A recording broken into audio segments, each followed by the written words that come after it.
Principios fundamentales para la buena interpretación. Y vamos a tocar número 4.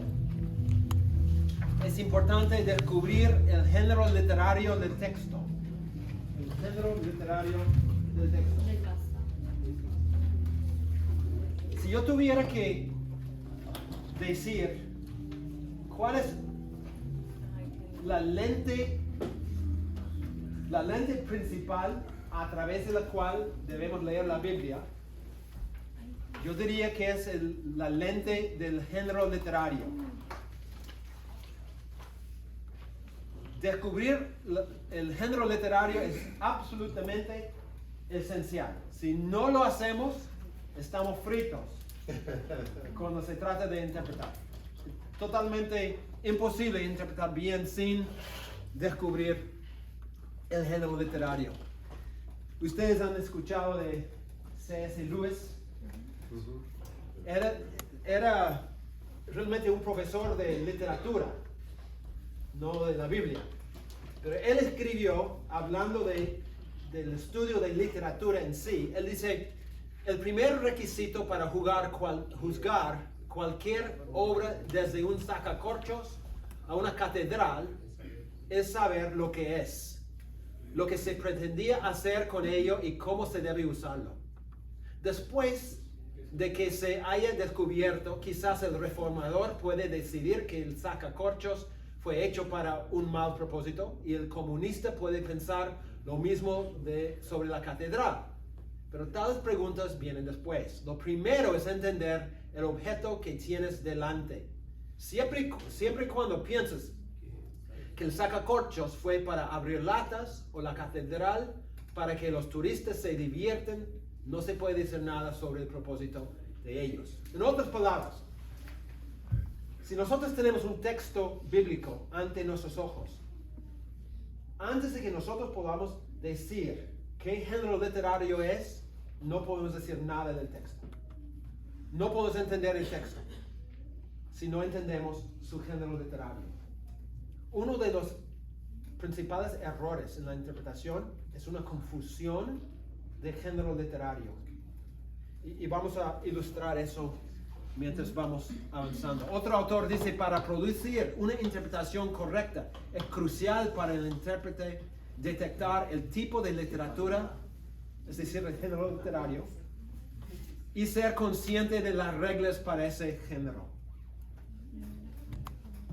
Si no encontramos su género, no vamos a interpretar el texto bien. Ok, la pregunta, ¿qué es un género literario? Es una buena pregunta.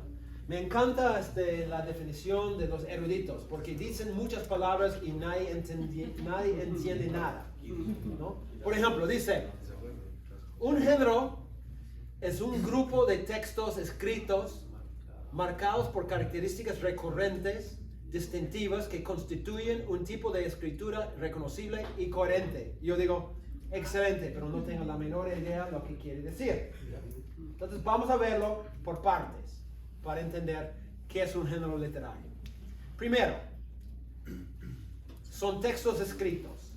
¿Okay? Aunque hay un género de música, hay género de película, etcétera, etcétera, nosotros estamos pensando solamente en textos. Entonces, es algo escrito. Número 2. Todos los textos en ese grupo comparten ciertas características. Cada vez que tú leas un texto del mismo género, vas a ver las mismas características. Cada vez. Número 3. Esas características se repiten en los distintos textos y son reconocibles. Entonces, cada vez que tú ves ese mismo género, tú vas a notar que tiene las mismas características.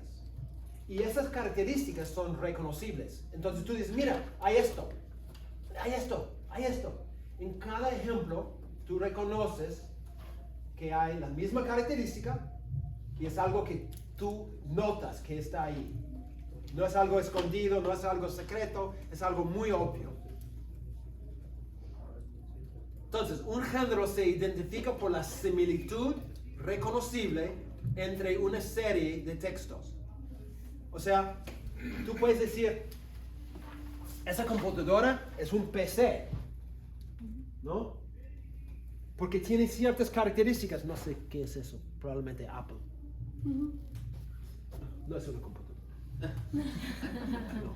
Cada PC tiene ciertas características y cada vez que tú ves la PC, tú dices PC. Igual con Apple, tú dices, es un Apple. Porque comparte características. Los géneros literarios, cada género distinto, tiene las mismas características.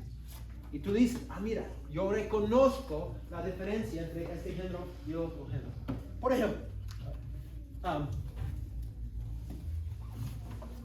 todavía, por ejemplo, un segundo.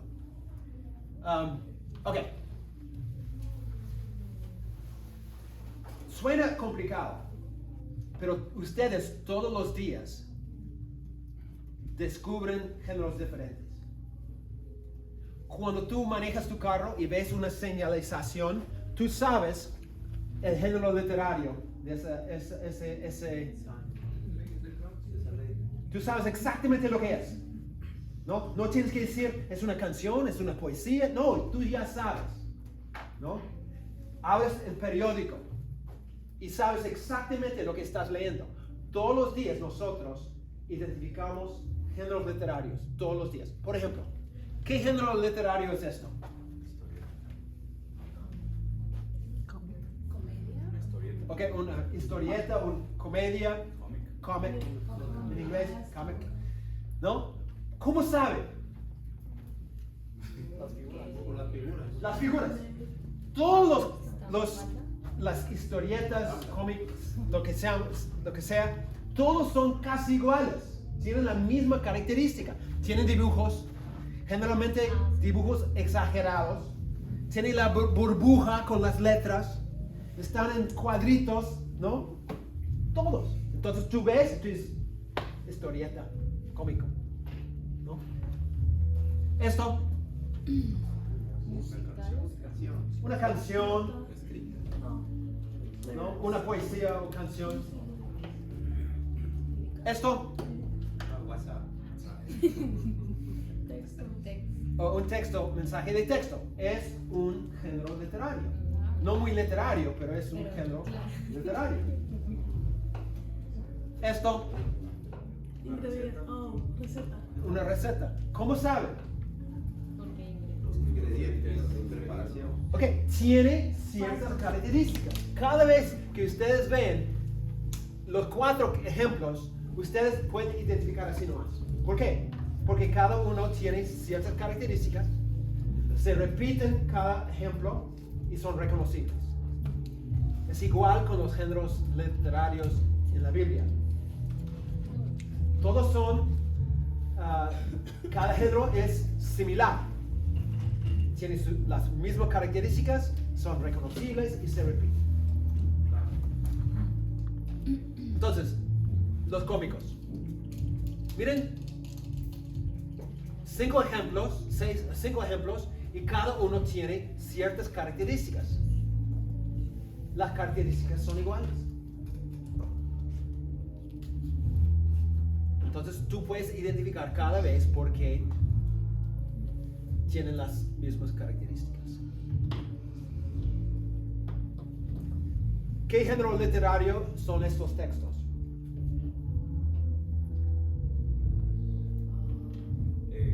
Cartas, ¿Ok? ¿Cómo sabes? porque empieza como con una presentación. ¿Ok? ¿Qué más? Y por los nombres del autor. ¿Ok? ¿Qué más? Saludos. ¿Un saludo?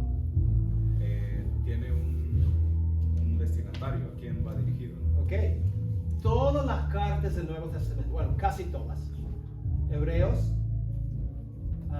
Primera de Juan, son excepciones. Pero casi todas las cartas del Nuevo Testamento tienen exactamente la misma estructura. El autor se presenta, se dirige a los destinatarios, hay un saludo, hay una acción de gracias o una bendición, hay el cuerpo de la carta y termina con una despedida, ¿no? ¿Qué género sería hebreo? Hebreos es una carta, simplemente que no incluye todos los elementos. Pero si esto fuera un curso de cómo interpretar las cartas, yo podría mostrar tablas de todas las cartas, donde se ve que casi todos los ingredientes de las cartas están en todas las cartas. Hay algunas excepciones. Y no son originales en la Biblia. Los arqueólogos han encontrado millares y millares y millares de cartas en el mundo antiguo, y muchas de las cartas tienen exactamente la misma estructura. Entonces, el Nuevo Testamento no inventó esa estructura, simplemente imitó una estructura para cartas que era común en el mundo antiguo. Entonces, sabemos que es una carta. Eso va a ser importante más adelante. Si Hebreos es una carta, ¿qué tipo de texto sería?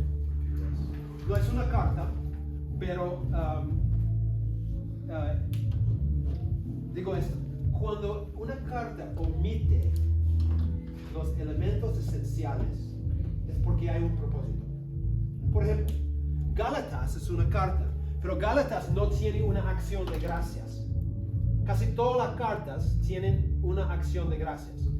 Autor se presenta, destinatarios, saludo, acción de gracias. ¿Por qué Gálatas no tiene acción de gracias? Por el propósito. ¿Por qué? ¿Cuál es el propósito? Pablo está enojado. Estaba Exactamente. llamándole la atención, Pablo. Está corrigiendo. Pablo no tiene tiempo para acción de gracias. Él va de frente al punto. Ahora, Hebreos, no sabemos quién es el autor. Definitivamente no fue Pablo. Muchos creen que definitivamente no fue Pablo. Es claro por el vocabulario, por todo, que no era Pablo. No sabemos quién era. Por eso en el canon demoró mucho tiempo aceptarlo, porque no sabían quién era el autor. Primera de Juan tampoco menciona un autor. Entonces son excepciones. Y tenían un propósito por omitir. No siempre es obvio por qué, pero es todo el resto de la carta demuestra que es una carta. Ok, este ejemplo, ¿qué género es? Poesía. Ok, ¿cómo sabían tan rápido? Jehová cánticos nuevos. Ok, Cantada Jehová. entiende mi punto. No es una ciencia, no es algo complicado identificar los géneros literarios. Ustedes lo hacen todos los días y acaban de mostrar qué tan rápido pueden identificar. Pero es la primera pauta, nada más. Es esencial hacerlo, porque si confundimos y pensamos que un texto es otro género, vamos a interpretar incorrectamente el texto. ¿Puede haber algún salmo dentro de algún salmo que no sea de género poético? No. Bueno, Salmo 1 es un salmo sapiencial, o sea, de sabiduría. Entonces, tiene algunos elementos de poesía, pero también tiene elementos de como proverbios, que es similar, pero no exactamente igual. ¿El Salmo 2 no caería en la misma categoría del primero? No me acuerdo, tendría que verlo, no estoy seguro. Tendría que leerlo porque no tengo memorizado. Pero por lo general, todos los salmos son poesía. Y hasta Proverbios, aunque es sabiduría, tiene elementos de poesía. Tiene lo que se llama paralelismo, tiene muchas figuras literarias, ¿no? Son ejemplos de poesía. Ok, algunos géneros de la Biblia: profecía, poesía, parábola, apocalíptica, ley, narrativa, carta, sabiduría. Ahora, profecía. ¿De qué se trata el género literario de poesía, de profecía?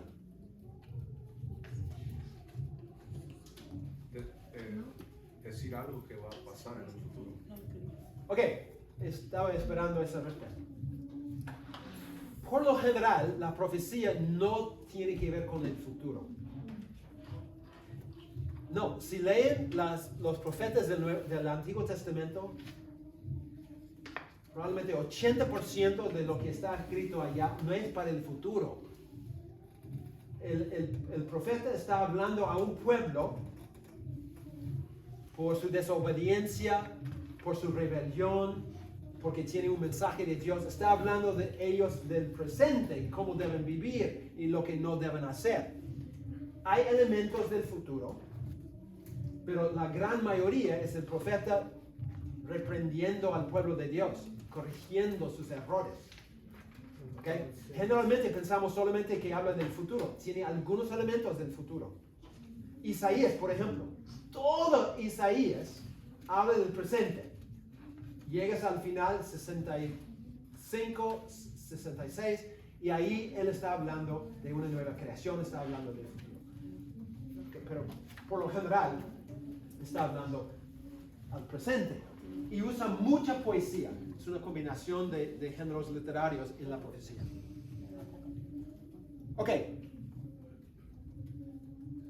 5 características de los géneros literarios en la Biblia. 5, sí. Perdón, entonces la profecía sería género de corrección.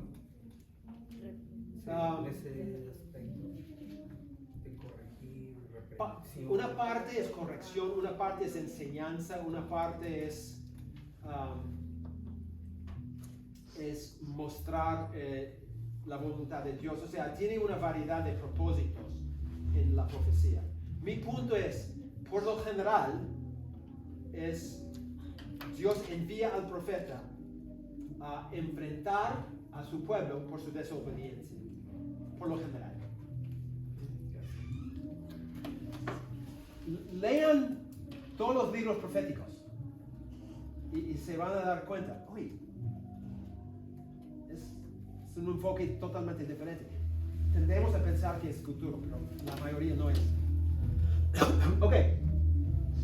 5 características de los géneros literarios en la Biblia. Número 1. Identificar el género literario es esencial en una correcta interpretación de cualquier texto bíblico. De hecho, si nosotros, como yo dije, si nosotros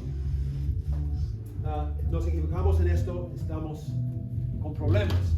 Un autor escribió esto. Él dijo, toda comprensión del significado verbal es necesariamente atado al género. En otras palabras, todo lo que un texto escrito significa depende del género literario que el texto es. Si cambiamos el género literario, cambia el significado. Entonces, bueno, voy a dar un ejemplo pronto. Y la principal óptica a través de la cual se tiene que examinar cualquier pasaje bíblico es la óptica del género literario. La primera pregunta que tienes que hacer al texto es ¿qué género literario es ese texto? La primera pregunta. Porque es la lente principal a través de la cual vamos a entender cualquier texto. Ok. Yo dije que si cambiamos el género, cambiamos el significado. ¿Cuál es la diferencia en significado entre estos dos ejemplos? Primero, yo recibo un informe médico de parte de mi doctor. Yo voy al doctor, él me dice, ¿cuál es tu problema? Yo digo, mi problema es esto. De tanto ayunar me tiemblan las rodillas, la piel se me pega a los huesos. Entonces el doctor dice, ok, voy a escribir todo esto y me lleva me envía a la casa con esto. Me dice, este es tu problema. ¿Cuál sería el diagnóstico de una persona donde eso es su realidad? Tiene que comer. Que no ha comido. Sería una situación grave, ¿no es cierto? O sea, si mi piel se pega a mis huesos, Ojalá que pegaba un poquito más a mis huesos, pero sería un gran problema, ¿no es cierto? Pero ¿qué si yo leo exactamente las mismas palabras en un salmo? De tanto ayunar me tiemblan las rodillas, la piel se me pega a los huesos. ¿Cómo cambia el significado? Ahora, ¿qué es lo que está diciendo? Que está ayudando mucho. ¿Ok? Pero, ¿qué más? ¿Cuál es la consecuencia de ayunar tanto? Se le pega la piel. ¿Cómo? Que su cuerpo está débil. Ok, débil. Estoy sufriendo. No es algo literal. Él está usando una imagen muy gráfica para decir, me duele, estoy sufriendo. Nada más. Pero en la primera, si eso es la realidad de la persona, wow, está con problemas. ¿No? Las mismas palabras, cambiamos el género literario, el significado cambia radicalmente. ¿Qué de este ejemplo? Entonces yo recibo a la casa un dictamen pericial. Dice que se queden huérfanos sus hijos, que se quede viuda su esposa, que anden sus hijos vagando y mendigando, que anden rebuscando entre las ruinas, etcétera, etcétera. Si eso, el juez envía a mi casa eso, dice, esta es la sentencia tuya. ¿Qué diríamos? Eso es la maldición. Horrible mi situación. Pero si leemos en Salmo 109 la misma cosa, no significa algo literal. Es lo que se llama un salmo imprecatorio, donde el salmista está expresando sus emociones totalmente crudas, sin filtro. Está diciendo, yo deseo que esa persona sufra. Por si acaso, no es que podemos justificar nuestras reacciones diciendo, David lo hizo, yo puedo también. Los salmos imprecatorios no son ejemplos para nosotros, no son para aplicar nosotros. Es una expresión en el salmo de un dolor, de una frustración, de una emoción cruda, sin filtro. Y lo que tenemos que entender no es, yo puedo justificar mi ira. No. Simplemente lo que tenemos que hacer es ver el dolor del autor y lo que estaba sufriendo. ¿Ok? Porque algunos creen oye, yo puedo actuar de la misma forma. No, de ninguna manera. ¿Por qué? El género literario es un salmo imprecatorio y tiene un propósito. Y el propósito no es para que nosotros apliquemos literalmente a nuestras vidas. No es así. ¿Okay? Pero las palabras son exactamente iguales. El género literario cambia. El significado tiene que cambiarse. Por eso es tan importante. Si tú te equivocas en la identificación de qué género es un texto, no vas a entender el texto. De hecho, los testigos de Jehová basan todo su gobierno sobre una parábola. Toda su existencia como supuestamente el siervo fiel y prudente, que ellos lo llaman a ellos mismos. Dicen que son un instrumento especialmente escogido por Dios y usan una parábola para defender su posición.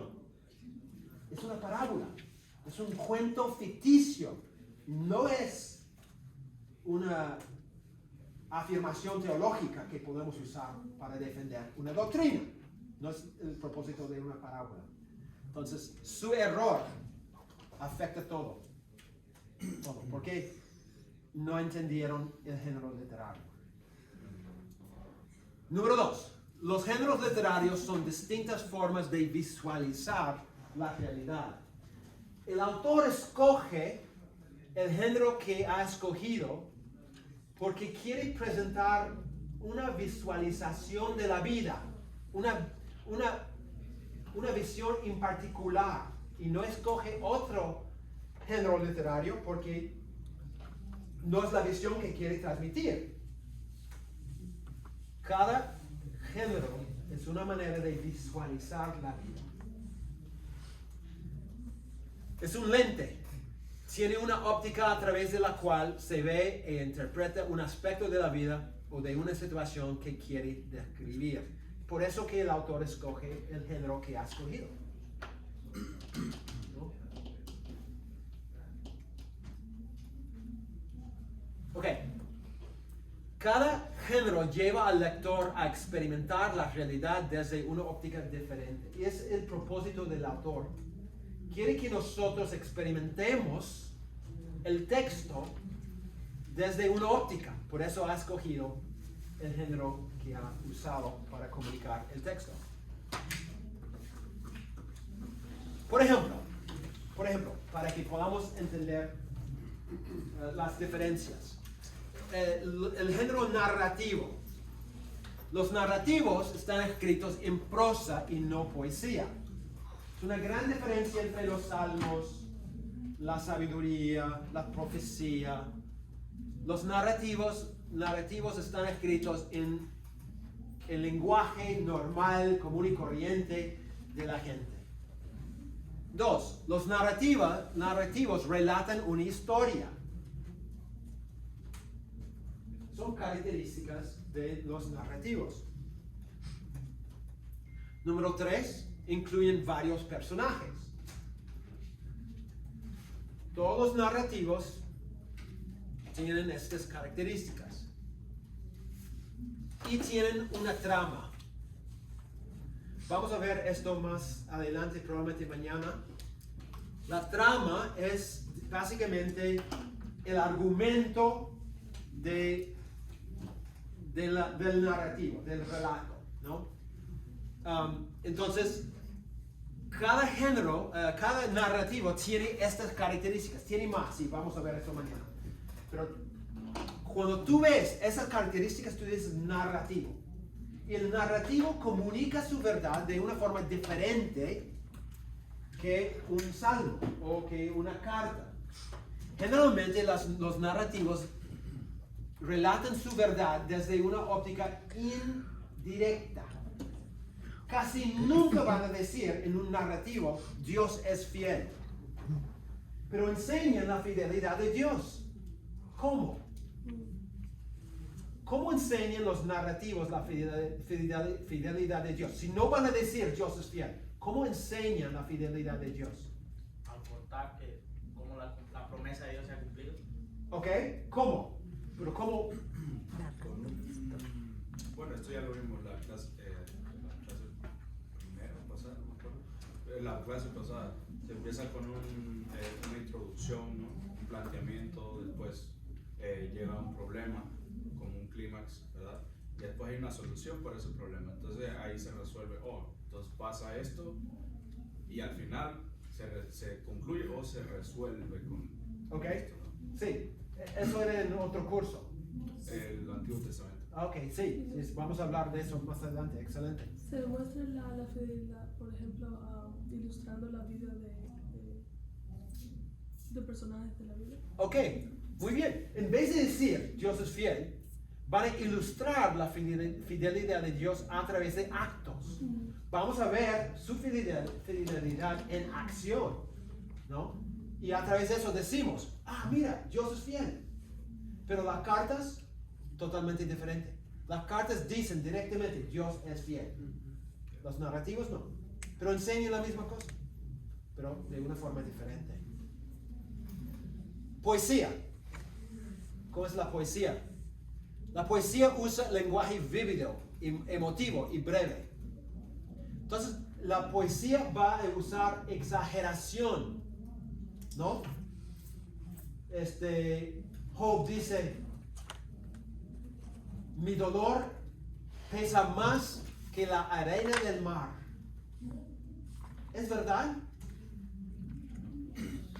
No, obviamente no. Pero es una figura.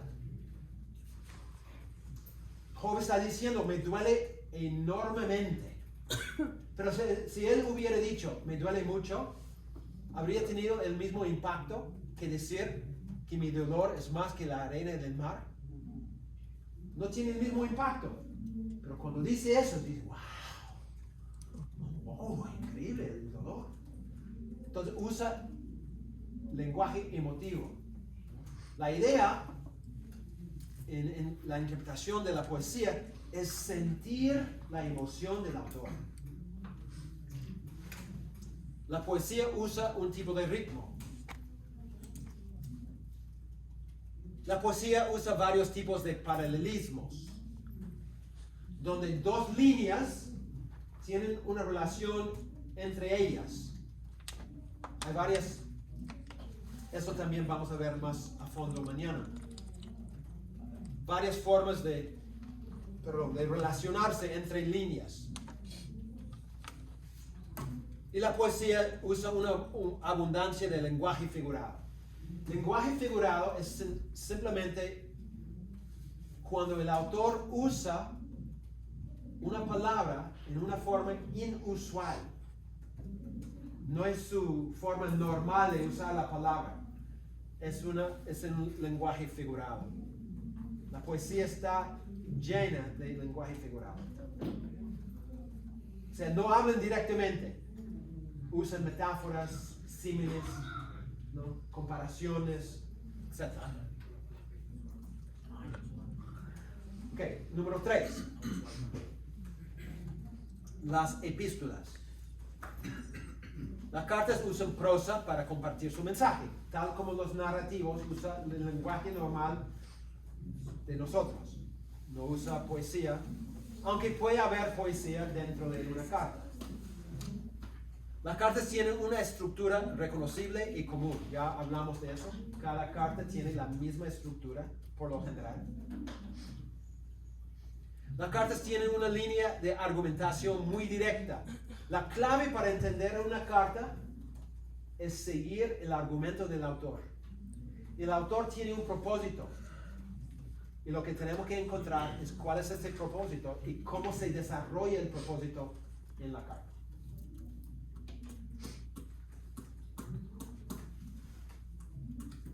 Y las cartas se dirigen a situaciones reales y actuales. Cada carta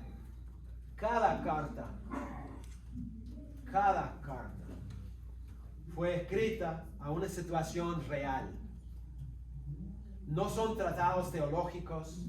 Algunos dicen que Romanos es un tratado teológico. No. Pablo escribe Romanos a una situación real en una iglesia histórica en un momento de tiempo. Y escribe para tratar esa situación. Ahora, estas características son importantes porque hacen la distinción entre los distintos géneros. Son lentes. Cada lente es diferente. Ok. Pregunto, si el autor desea apelar fuertemente a las emociones del lector, ¿qué género literario va a usar? Poesía. Ok, muy bien. La poesía, quizás un salmo. Entonces tú vas a ver en los salmos las emociones exageradas del autor. ¿Por qué? Porque quiere expresar de una forma gráfica, que pinta una imagen en tu mente, lo que él está pasando. Entonces David dice, por ejemplo, tengo alrededor de mí leones. ¿No? En Salmo 57. No tiene leones alrededor. No hay ningún león. Pero hay personas que son como leones, que quieren hacerle daño.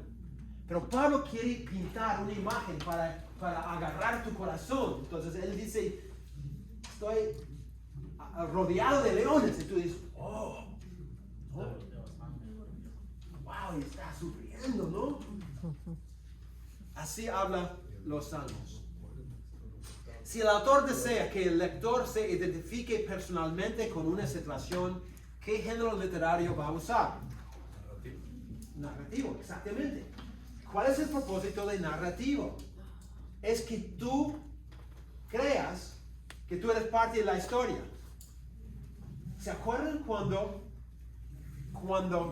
Natán quería enfrentar a David después del pecado de David? David peca con Betsabé, ¿no? Entonces Natán viene el día siguiente para hablar con David y dice: David, tú has pecado. No. ¿Por qué? ¿Por qué no dice David, tú has pecado? Y va a perder su cabeza. Y sabía eso, entonces, ¿qué hace? Usa el ejemplo de la oveja y de la gente que vinieron a visitar. Exacto, él dice: David, vamos a caminar y vamos a conversar. ¿Ya? Vamos a conversar de esto. Mira, quiero contarte una historia. Había un hombre, y cuenta toda la historia, ¿no? Un hombre que tenía una oveja, ¿no? Amaba esa oveja, su única oveja, cuidaba esa oveja, dormía con esa oveja, vieron televisión juntos, todo juntos con la oveja. Y un día viene el vecino y dice: dame tu oveja para que yo pueda tener un banquete en mi casa. Y ese vecino tenía muchas ovejas. Entonces mata a la oveja. Y David dice: ¿qué cosa? ¿Mató la oveja? Ese hombre merece morir. Y Natán dice: ¿qué dijiste? No escuché muy bien. Ese hombre merece morir. Una vez más, no escuché. ¿Merece qué? Morir. Tú eres el hombre. Ya está en medio de toda la historia. Ya no hay escapatoria. Y David se da cuenta: estoy frito, porque yo soy. Los narrativos hacen eso. Las parábolas también. Casi todas las parábolas tienen lo que se llama end stress. Énfasis al final. ¿Por qué? Porque Jesús cuenta la parábola y ahí están los fariseos escuchando. Y ellos escuchan. Y al final Él dice: ¡pum! Y ellos dicen: está hablando de nosotros, ¿no? Es el propósito de involucrar a la persona, a la historia, para que ya no puede escapar. Se identifica completamente con lo que está pasando. Es el propósito de los narrativos. Ok, si el autor desea tener una confrontación directa, o si quiere una respuesta de sumisión, ¿qué género literario va a usar? Una epístola, quizás una ley, ¿no? Una exhortación. Cada género tiene su función, tiene su propósito. Es una óptica a través de la cual vemos la vida. El autor escoge el género porque quiere presentar la verdad desde una óptica.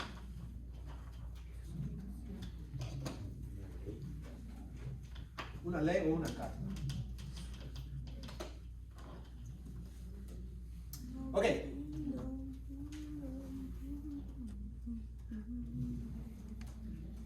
¿Puedes cantar más fuerte para todos?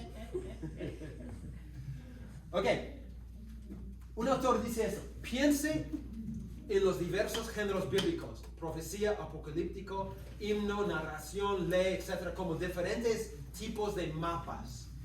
Cada mapa resalta ciertas características del mundo más que otras y cumple diferentes tareas: informar, advertir, alentar, mandar, asegurar. Entonces, el autor escoge el género porque tiene un propósito, ¿no? Quiere reprender o quiere alentar o lo que sea, y cada género cumple una función diferente, ¿no? Entonces no es simplemente: ya voy a leer las parábolas. No. ¿Por qué Jesús contó esa verdad a través de una parábola? No siempre lo hacía. ¿Por qué? Tenía un propósito, ¿no? Un propósito. Mientras que en una epístola un autor busca persuadir a través de un curso de razonamiento que es bastante explícito y a menudo lineal, los autores de los narrativos generalmente buscan persuadir implícitamente a través de la historia y el punto de vista.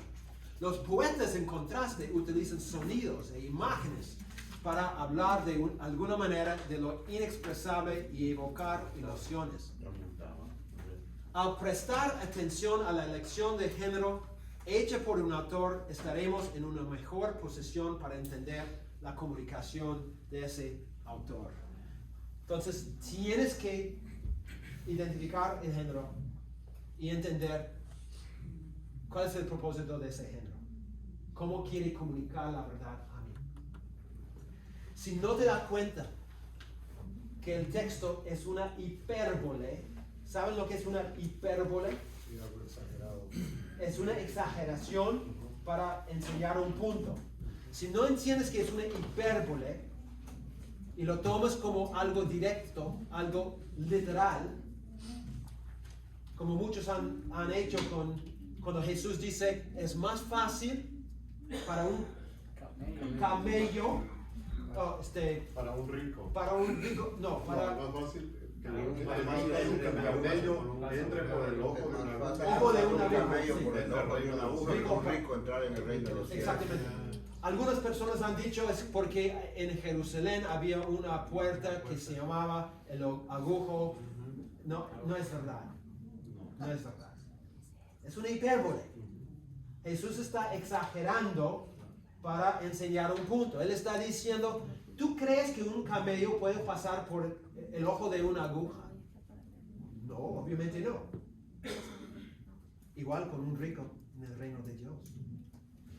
¿Qué? ¿O estás diciendo que es imposible para un rico? Y lo deja ahí y todos salen a sus casas conversando, ¿no? ¿Qué quiso decir eso? Ahora, Jesús no está diciendo que un rico no puede entrar en el reino de Dios. Está diciendo que es casi imposible, a menos que Dios haga algo en su vida. ¿Por qué? Él está hablando, en su tiempo generalmente los ricos eran los totalmente autosuficientes, que no querían confiar en Dios. Es la imagen de los ricos en el primer siglo. Entonces, él no está diciendo que un rico no puede. Yo sé que algunos de ustedes ya son ricos y no se preocupen. Pero él está tratando de enseñar un punto muy importante. Y por eso usa hipérbole. Ok. ¿Por qué el autor escogió ese género literario del texto? Ya vimos, según Samuel 12, cuando Natán enfrenta a David. Job 6, 1 al 5. ¿Alguien tiene una Biblia para leer Job 6, 1 al 5?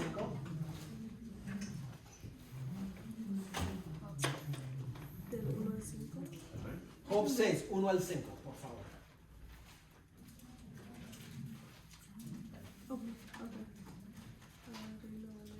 ¿Por qué todos apuntan a las mujeres? Siempre le damos la preferencia a ellos. Job 6, 1 al 5. Caballeros son. Pues respondió entonces Job y dijo, oh, que pesasen justamente mi queja y mi tormento. Más fuerte, hermano, más fuerte, porque algunos... Y se alzasen igualmente en balanza, porque pesarían ahora más que la arena del mar. Por eso mis palabras han sido precipitadas, porque las saetas del Todopoderoso están en mí, cuyo veneno bebe mi espíritu, y terrores de Dios me combaten. ¿Acaso gime el asno montes junto a la hierba? ¿Muge el buey junto a su pasto? Ok.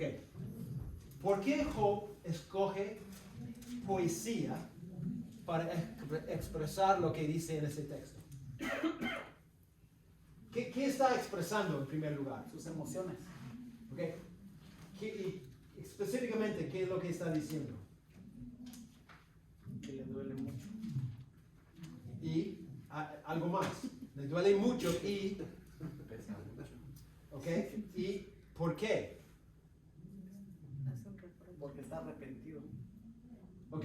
Pero ¿quién hizo todo eso? Los amigos. ¿No? ¿Qué dice? Los saetas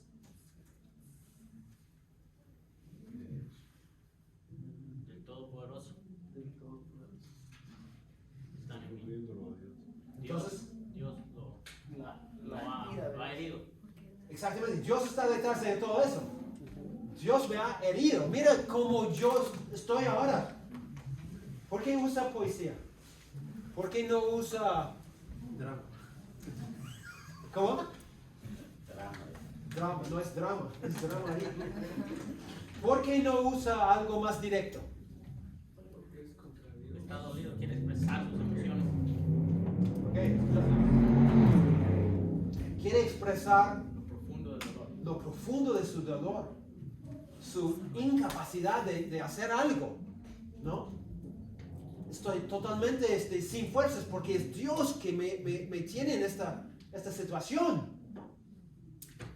¿No? Es mucho más gráfico, mucho más impactante usar poesía en en vez de decir, creo que Dios está molesto conmigo. ¿Cómo sabe? Bueno, me duele. O sea, no tiene ningún impacto. Pero cuando yo digo, las setas del Señor están contra mí, ¿no? Hay un desahogo. Sí, exactamente. Y yo digo, wow, ¿en serio? Pobrecito. ¿No? Sus amigos no, pero yo digo eso. Gálatas 3, 1 al 5. Si otra persona puede leer eso. Vamos a dejar que un varón lea. Gálatas, ¿cuánto dijo? 3, 1 al 5.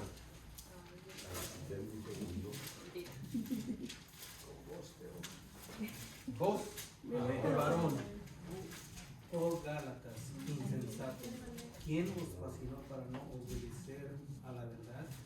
A vosotros ante cuyos ojos Jesucristo fue ya presentado claramente entre vosotros como crucificado. Esto solo quiero saber de vosotros, recibisteis esto solo quiero saber de vosotros, ¿recibisteis el Espíritu por las obras de la ley o por el oír con fe? Tan necios sois, habiendo comenzado por el Espíritu, ahora vais a acabar por la carne. Cinco. Tantas cosas habéis padecido en vano. Si es que realmente fue en vano, aquel pues que os suministra el Espíritu y hace maravillas entre vosotros, ¿lo hace por las obras de la ley o por el oír con fe? Ok, porque Pablo escoge una carta para expresar lo que dice en ese texto. Quiere corregir. Está corrigiendo, no tiene tiempo para poesía, para historias. Él va de frente al grano, diciendo, ustedes son tontos. No sé qué pasó con ustedes. O sea, es molesto. Y la mejor forma de expresar su molestia es directamente, ¿no? Por eso una carta. Cada género tiene un propósito, tiene una función, es una forma de visualizar la vida. El autor escoge ese género para comunicar de esa forma. Los géneros literarios no son simplemente diferentes formas literarias, sino diferentes maneras de influenciar, de persuadir, de instruir. Es por eso que el autor usa esto. ¿Qué pasó? Sí.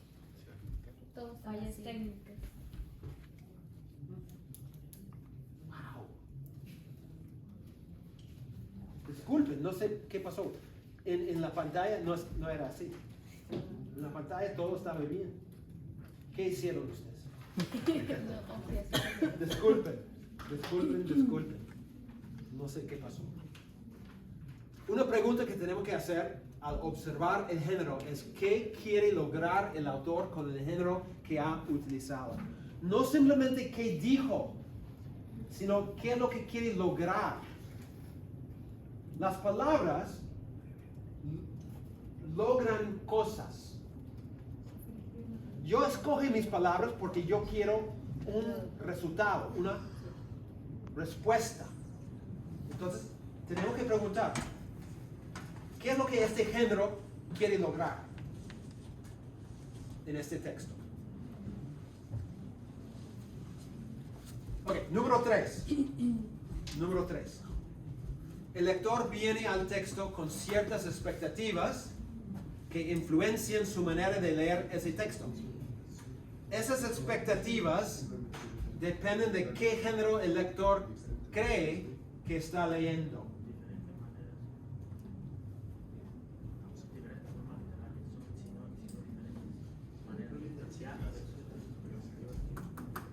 Entonces, ¿qué pasa si yo creo que estoy leyendo una poesía cuando en verdad estoy leyendo una ley.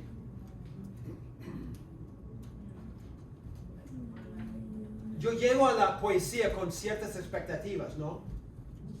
Y yo llego a leer una ley con otras expectativas. Pero si hay una confusión, si yo llego a la ley pensando que es poesía, mis expectativas van a chocar con lo que el texto quiere comunicar. Entonces va a ser un gran problema. Imagínense, el jefe de tu trabajo pide un informe de tu trabajo para todo el año. Entonces llega a fin de año y dice, Antonio, hoy vas a presentar tu informe de todo tu trabajo para el año. Antonio dice, yo quiero ser creativo. Ya, voy a hacerlo en la forma de una parábola. Entonces tú empiezas tu informe diciendo, un hombre salió a trabajar y llegó al trabajo, ¿no? Y toda una parábola cuentas. ¿Qué va a decir tu jefe? Te va a enojar. ¿Va a qué? Te va a enojar, no va a entender el informe. ¿Por qué? Porque el jefe llega a la reunión esperando algo de tu informe. Quiero saber qué hiciste este mes. Pero tú tienes una parábola. Entonces hay un choque entre las expectativas que él tiene y la forma de comunicar de una parábola. Y eso es lo que pasa en la Biblia cuando nosotros confundimos el género literario. Llegamos con ciertas expectativas de lo que vamos a encontrar, pero el texto comunica otra cosa y no va a haber una buena interpretación como consecuencia. Esa pareja va a visitar a sus vecinos y el hombre dice a su esposa, no vayamos a disfrutar el tiempo con ellos, ¿me entiendes? Tú sabes que a mí no me cae bien esta gente. Entonces, ¿cómo van a pasar la noche? Mal, ¿no? Porque ya han tomado su decisión. Yo no voy a disfrutar nada con ellos porque no me cae bien, ¿no? Ok, quiero mostrarles las dos pinturas de más valor en toda la historia. Toda la historia. La primera pintura es la pintura más valiosa en toda la historia. Vale creo que como 300,000 millones de dólares. ¿Qué esperan ver sabiendo que es la pintura más valiosa en toda la historia? ¿Qué esperan ver? La Mona Lisa. Algo abstracto. La originalidad de la pintura. Ok, algo original. Original, sí. Que impacte. ¿Cómo? Algo que impacte. Ok, algo que impacte. Yo siempre pensaba, yo esperaría ver algo que jamás podría hacer yo. Algo tan real que no parece pintura, sino parece foto, ¿no? Algo con detalles tan finos. Esa es la pintura más valiosa en toda la historia. Inspirador. 300 millones de dólares. Se llama Intercambio. Ok. Yo creo que en mis mejores momentos podría hacer algo similar. Yo soy el artista más torpe en todo el mundo. Pero yo vi eso y dije, ¿qué cosa? ¿Es una broma? Segundo, la segunda pintura más valiosa de toda la historia. 186 millones de dólares. Se llama número 6. Qué creativo. ¿Qué opinan? ¿Dónde está? ¿Llenan las expectativas de ustedes? No. Los 300 millones. Entonces nosotros llegamos a la expectativa de ver algo increíble y vemos esas dos cosas. No tiene sentido hasta que que entendamos el género literario o género de pintura de estas dos pinturas.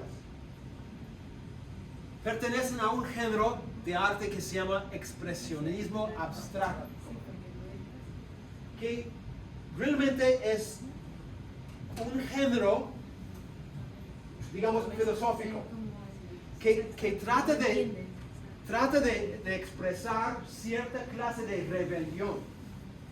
Por eso usa líneas, ¿no? Usa distintos colores. No es su propósito ser muy fino. Cuando yo me di cuenta que era un género específico, todavía no pude entender, pero pude entender un poquito más, ¿no? Un poquito más, que la gente que compra estas pinturas, las compran porque ellos pertenecen a los adoradores de cierto género de pintura. Y para ellos tiene valor porque expresa algo. No tengo la creo que están fumando marihuana o algo. No sé, ¿no? Para mí no significa nada, pero para ellos entienden algo, ¿no?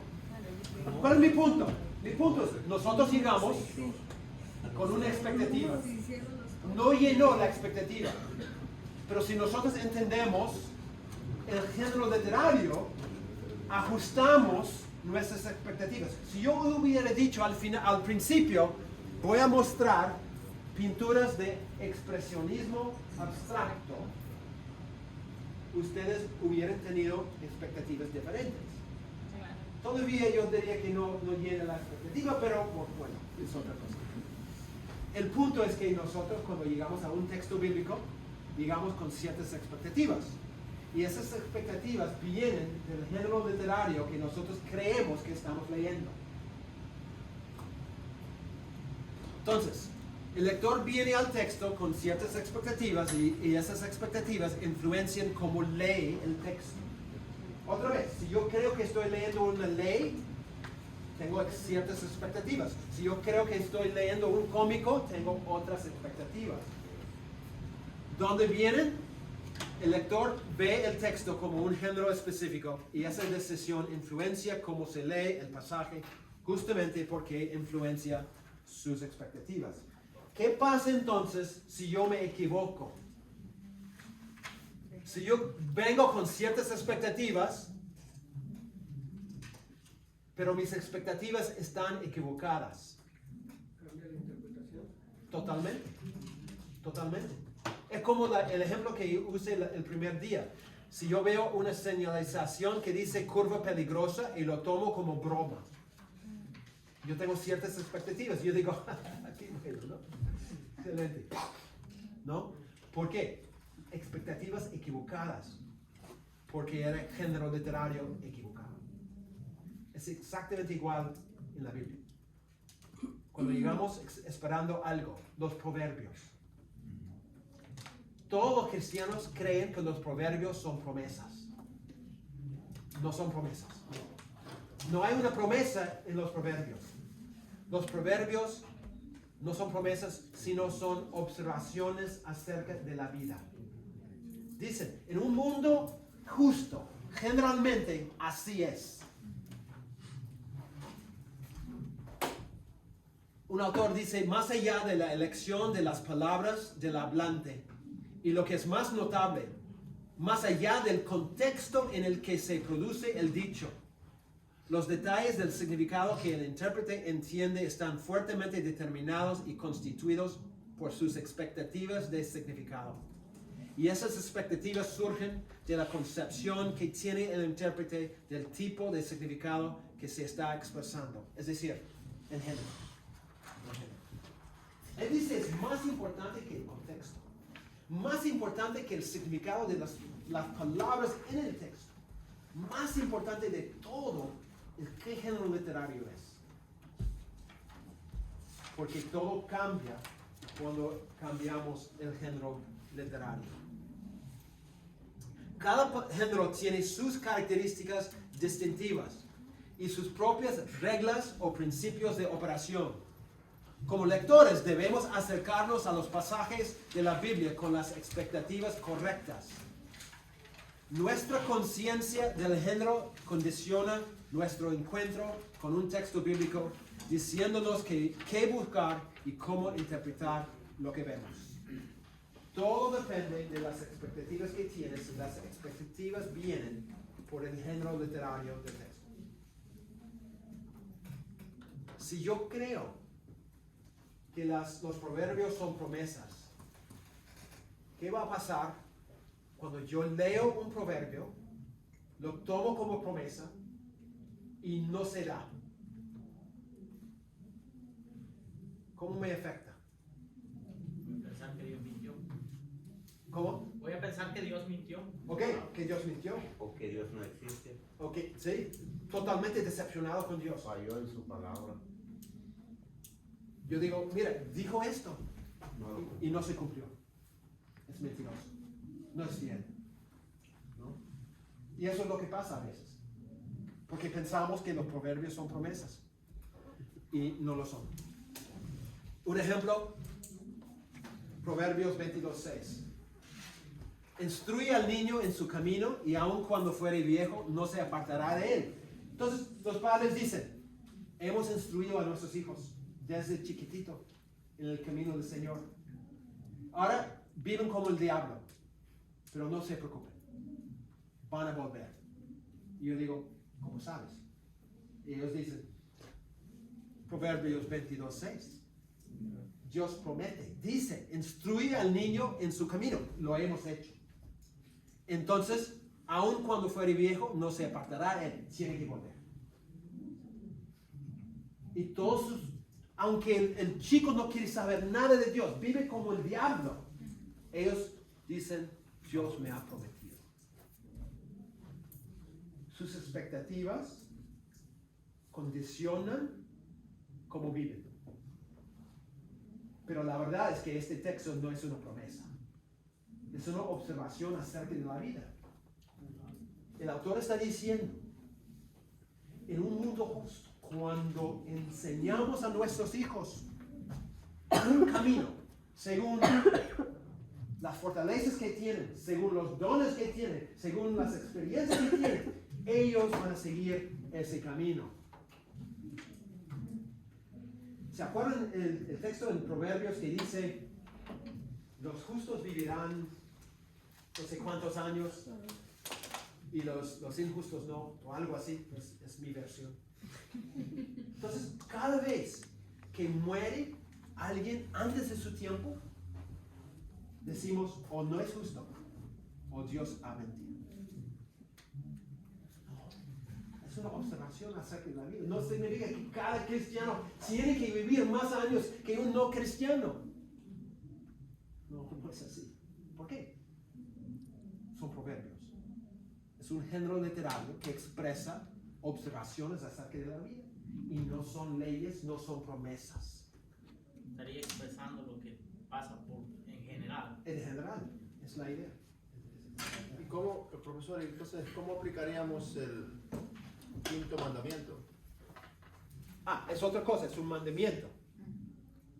Sigue, perdón, ahí te interrumpí. Honra a tu padre y a tu madre para que los días sean largos. O sea, si decimos que vamos a honrar a nuestros padres, vamos a tener entonces muchos años. Nosotros lo hemos tomado de esa manera. Ahora, ¿es así como va a suceder? ¿O no? Exactamente, cita exactamente el texto para que yo pueda. Éxodo 20. Éxodo 20 es como Pablo dice, es el primer mandamiento con promesa. ¿No? Correcto. Sin una Ya. promesa.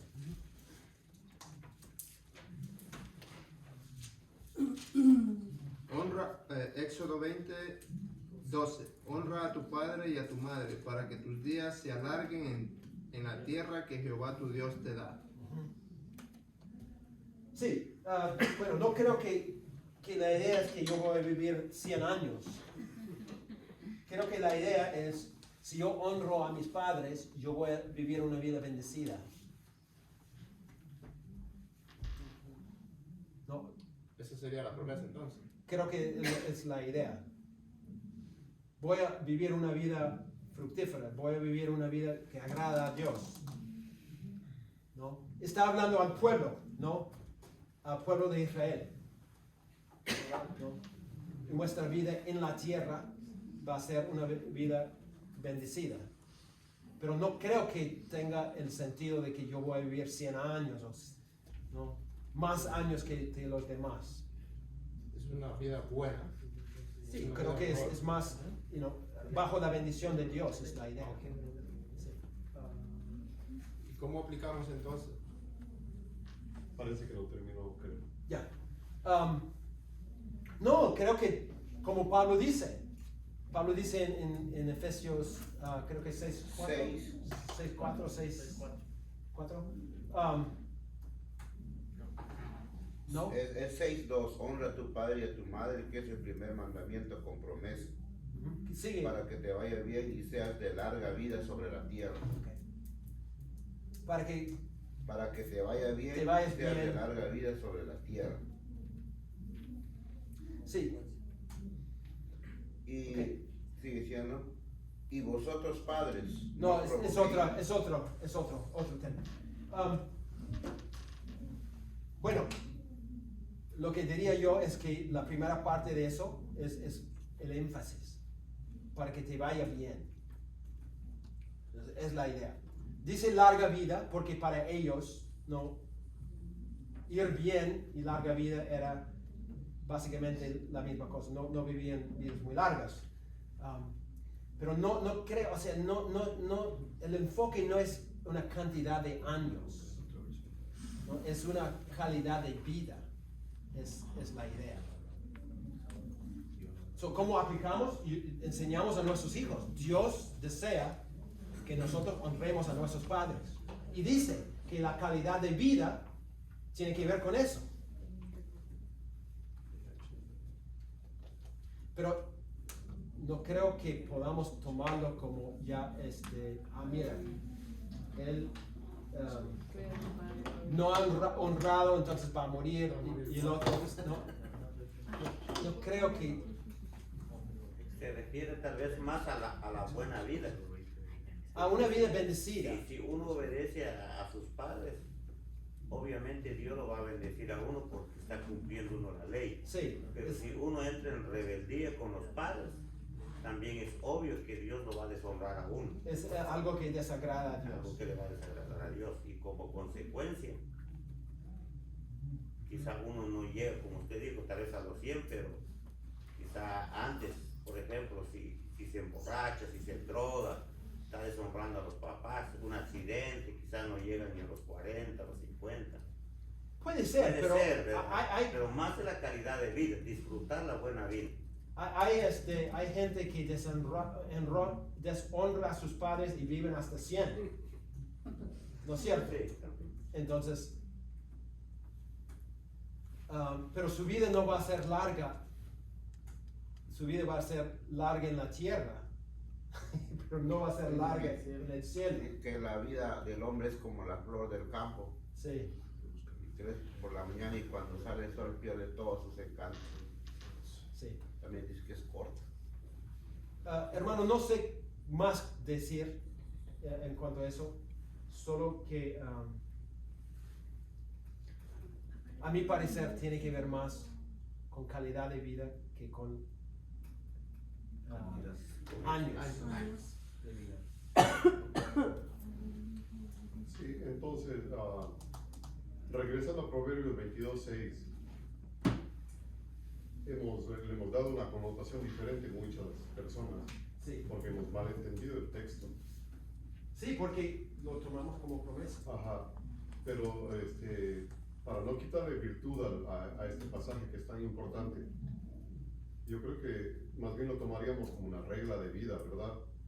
Instruir, porque es parte de nuestra obligación como padres instruir a nuestros hijos en el camino de Dios. Es una regla de vida en ese sentido. Ajá. Nosotros queremos vivir una vida justa y una vida sabia. Y el autor está diciendo, parte de la sabiduría, parte de una vida justa, es justamente cumplir esto, ¿no? Es la forma de vivir de alguien que que quiere vivir una vida justa y una vida que agrada a Dios, una vida sabia. Y si queremos que nuestros hijos experimenten la misma cosa, es el camino, sí.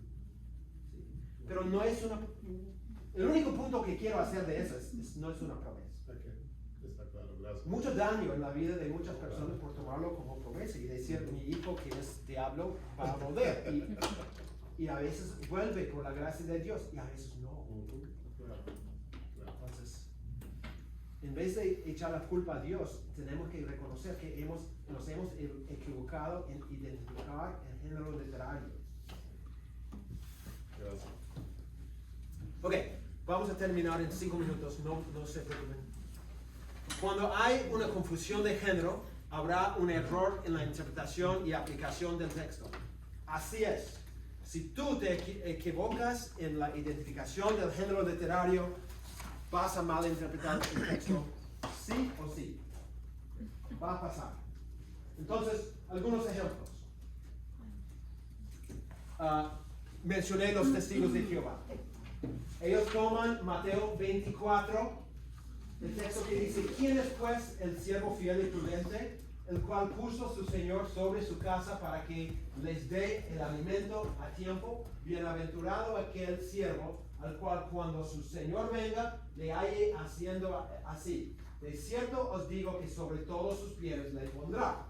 Los testigos basan todo su gobierno y toda su misión en la vida sobre este texto. Pero es una pequeña parábola. Jesús está contando la historia, ¿no?, de un siervo fiel y prudente. No está hablando proféticamente de los testigos de Jehová. Ellos se equivocan porque han identificado equivocadamente el género literario. Y esa confusión ha dado que ellos tienen un fundamento totalmente equivocado por toda su existencia como una secta. ¿Qué enseñanza está en ahí para justificarse? Para ellos, Para ellos justificarse, ¿cuál es la enseñanza en aquellos? ellos dicen que ellos son el siervo fiel y prudente, que Dios ha elegido para dar el alimento a tiempo a todo el mundo. Y cuando tú preguntas cuál es la base de esa creencia, ellos dicen, ahí dice. Yo digo, sí, dice, pero no lo que significa.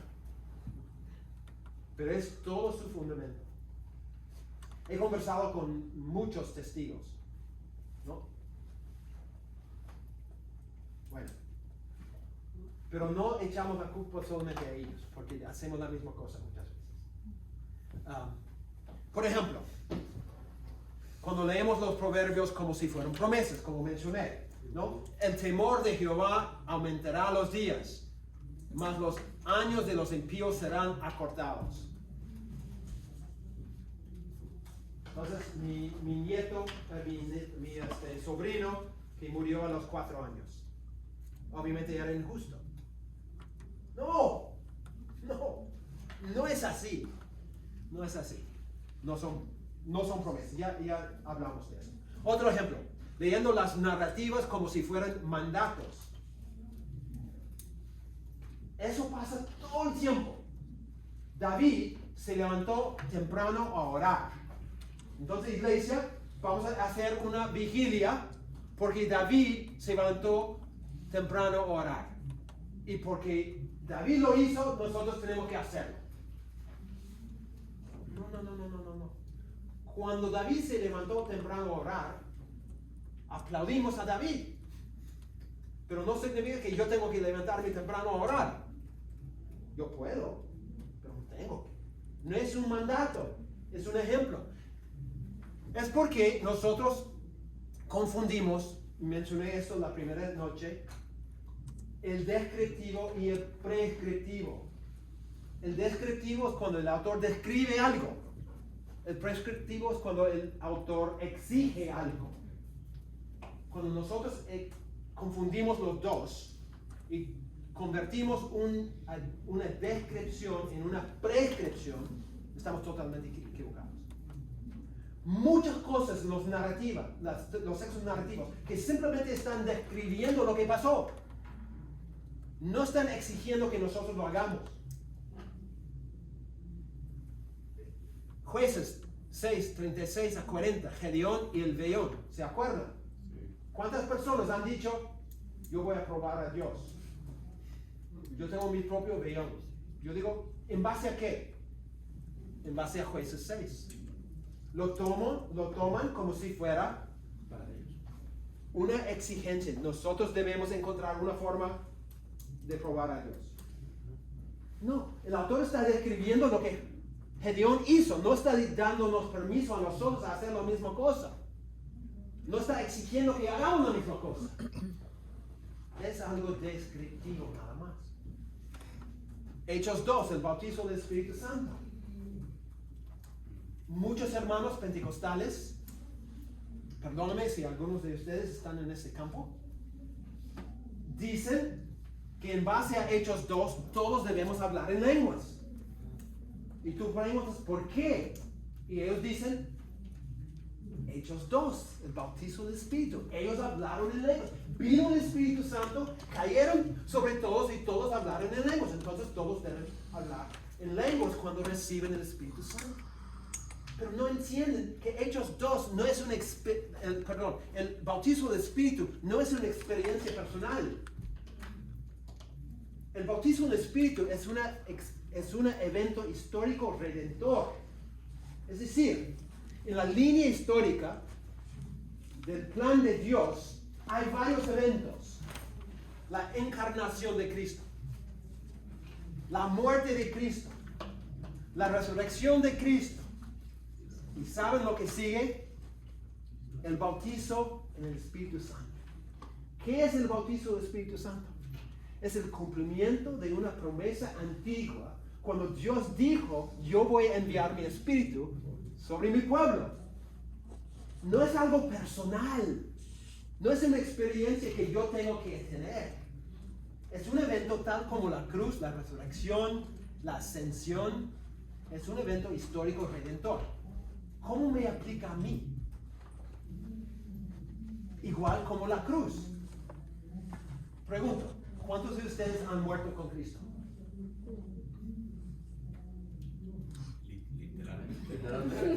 No. La Biblia dice o no dice que hemos muerto con Cristo. Hemos sido crucificados con Cristo, ¿sí o no? ¿Cuántos de ustedes han resucitado con Cristo? La Biblia dice que hemos resucitado, hermanos. Necesitamos el curso de transformación. La Biblia dice que hemos muerto con Cristo, hemos sido sepultados con Cristo, hemos resucitado con Cristo, hemos sentado con Cristo en los lugares celestiales. Todo eso es verdad de nosotros. ¿Cuántos de ustedes sangraron cuando murieron con Cristo? Es igual con el bautizo del Espíritu. Tal como yo he muerto con Cristo en la cruz, he resucitado con Cristo, yo fui bautizado con el Espíritu Santo.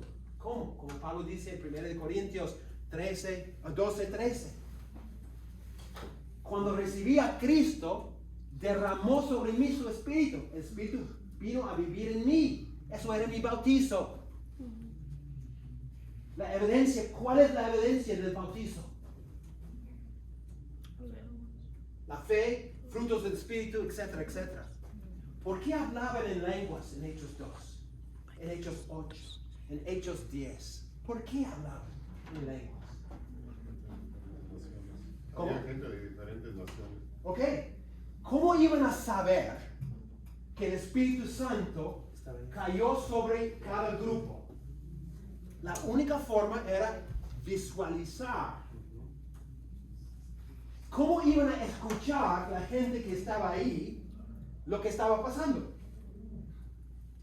Tenía que escuchar verbalmente, pero todos hablaban idiomas diferentes. Entonces Dios dijo, no hay problema para mí. Utilizó lenguas para comunicar su mensaje a todos. O sea, era un evento histórico redentor, no es un evento personal. No puedes exigir que yo me bautice del Espíritu. Es una obra que Dios hace o hizo y yo participo en ese evento tal como yo participo en la cruz, la resurrección, la ascensión, etc. Entonces, es una confusión de género literario. Ellos dicen, eso pasó a ellos, tiene que pasar a nosotros. Siempre pregunto, si es verdad, ¿por qué no hacemos lo que Hechos 1 dice? Cuando Judas se va y tiene que escoger a otro apóstol, ¿qué hicieron?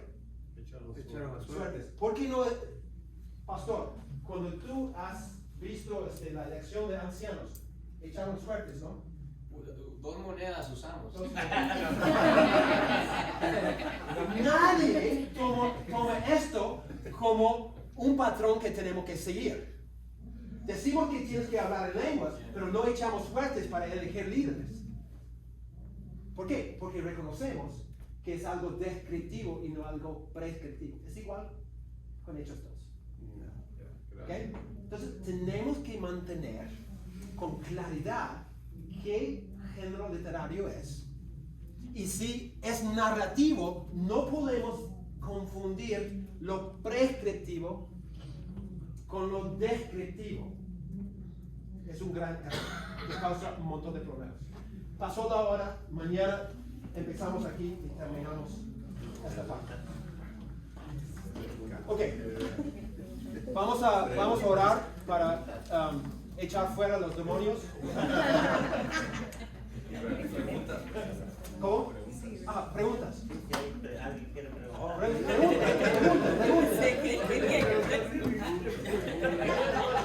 Pregúntenme, hermano. Aprovechen, hermano. Sin miedo. No solamente tengo una duda en cuanto a las épocas que usted dijo, que esos son, digamos, por ejemplo, habló del nacimiento, habló de su muerte, de su resurrección y luego del bautismo. Entonces significa que todos estos eventos son narrativos. Que no, No. Los textos O sea, los que textos, describen. el género es No. Cuando yo hablo de género, no estoy hablando de los eventos. Yo estoy diciendo que esos eventos son eventos históricos o eventos. Ok. O sea, son eventos que ocurrieron una vez en la historia. y nada más. Nada más. No se puede repetir. No. La razón por la cual el bautizo se repitió es porque el Espíritu cayó sobre solamente judíos en Hechos 2. En Hechos 8, ¿sobre quiénes? No. Samaritanos. ¿Por qué tenía que pasar la misma cosa con los samaritanos que pasaron con los judíos? Los judíos y los samaritanos, ¿cómo se llevaban? Para nada. Entonces, los judíos nunca iban a aceptar como iguales a los samaritanos, a menos que ellos tuvieran exactamente la misma experiencia. Interesante, no dice en Hechos 8 que ellos hablaron en lenguas, pero yo creo que sí. ¿Por qué? Porque era la evidencia visual de que el Espíritu Santo vino. Entonces, yo sí creo que hubo lenguas en ese texto. Pero Lucas no menciona lenguas. ¿Por qué? Porque no es tan importante. Lo importante es el Espíritu cayó. ¿Qué pasó en Hechos 10? Los gentiles. ¿Por qué? Los judíos nunca iban a aceptar a los gentiles. De hecho, ¿qué pasa en Hechos 11? Eso es en Hechos 10. En Hechos 11, ¿qué pasa? Los líderes de la iglesia llaman a Pedro y dicen, tú tienes que aparecer ante nosotros porque estamos molestos. Es mi versión. Y dice, pero ¿qué hice? Y ellos dijeron, entraste en la casa de los gentiles, comiste con los gentiles. Y Pedro dice, mira, les cuento lo que pasó. Estaba en mi casa jugando ajedrez.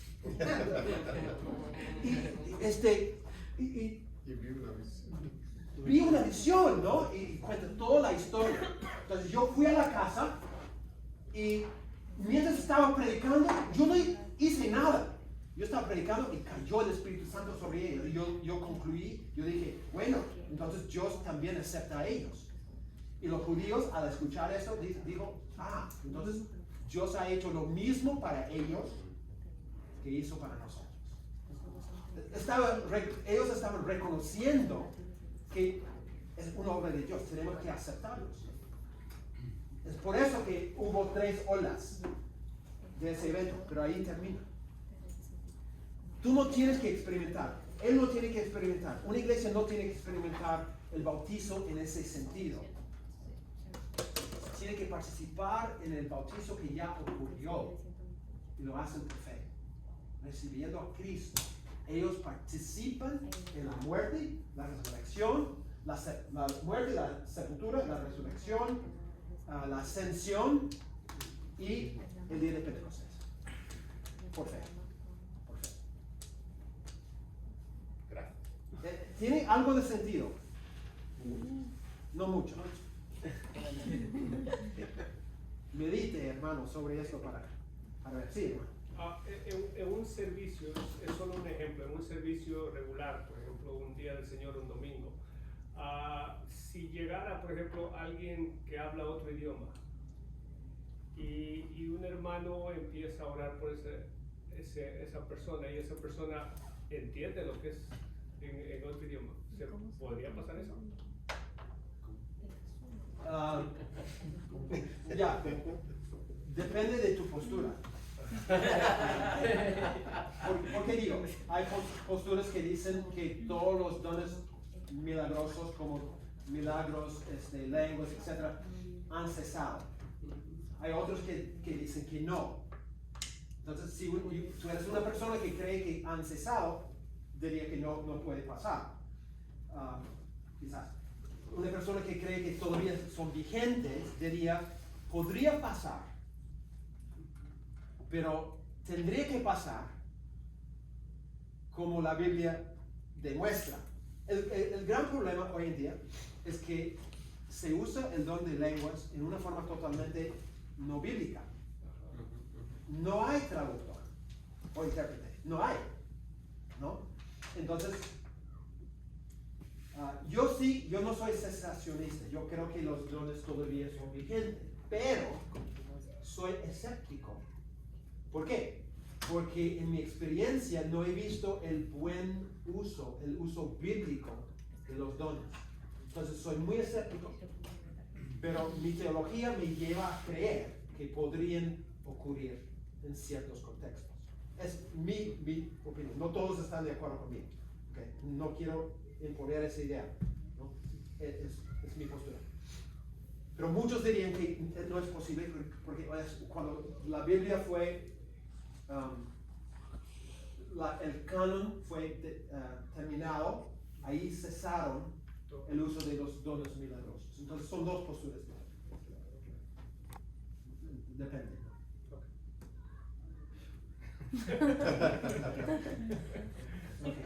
Okay. ¿Nada más? Es la última vez que me van a invitar acá. Ok, vamos a ver. Voy a pedir perdón. Oremos. Señor.